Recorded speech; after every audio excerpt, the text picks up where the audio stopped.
এই দুনিয়ার পুরো জীবনটা এটা হচ্ছে লালসাময় একটা জীবন। লোভ, মরিচিকা, মায়াজাল, এই মায়াজালে আমরা আটকে আছি। ফলে মৃত্যুর কথা আমরা ভুলে গিয়েছি। পাগলের মতো ছুটছিট, আরো টাকা লাগবে, আরো খ্যাতি লাগবে, আরো যশ লাগবে, আরো দাপট লাগবে। আমার এত টাকা দিয়ে কি হবে? এত সম্পদ দিয়ে কি হবে? এত ব্যস্ততা দিয়ে কি হবে তোমার? স্টপ, থামুন, অনেক হয়েছে, আন্না, থামুন। Take a rest, take a breath and think about death. Think that you have to go back to your Lord. একটু বসেন না, একটু ভাবেন যে আমাকে চলে যেতে হবে, চলে যেতে হবে। এই কোলাহল, এই ব্যস্ততা, এগুলো থাকবে, থাকবো না আমি। সাইয়েদনা ওমর ফারুক বলেছেন, মুতু ক্বাবলা আন তামুতু, মরার আগে একবার মরো।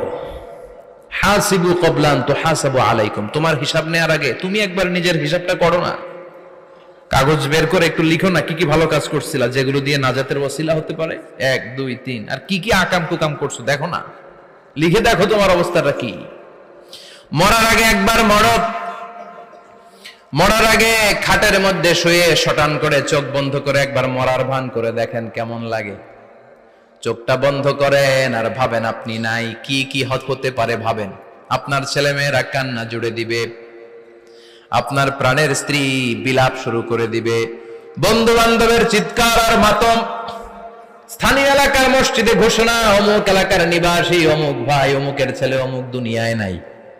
সব আত্মীয়রা চলে আসবে, ফেসবুকে স্ট্যাটাস দেয়া হবে, সবাই সবাইকে জানাবে বিকাল 4টায় অমুক হাই স্কুল ময়দানে আপনার জানাজা। ছুটে আসবে, সবাই ছুটে আসবে আপনাকে শেষ বিদায় দিতে, গুড বাই জানানোর জন্য, আল ওয়াদা, বিদায় জানাতে আসবে সবাই। 4 তাকবীর দিয়ে আপনার জানাজা হবে, অশ্রুসিক্ত জানাজায় আপনার বিদায় হবে। কাঠের খাটিয়ার মধ্যে করে কাঁধে তুলে আপনার কবরে নেওয়া হবে। আগে থেকে খুঁড়ে রাখা কবর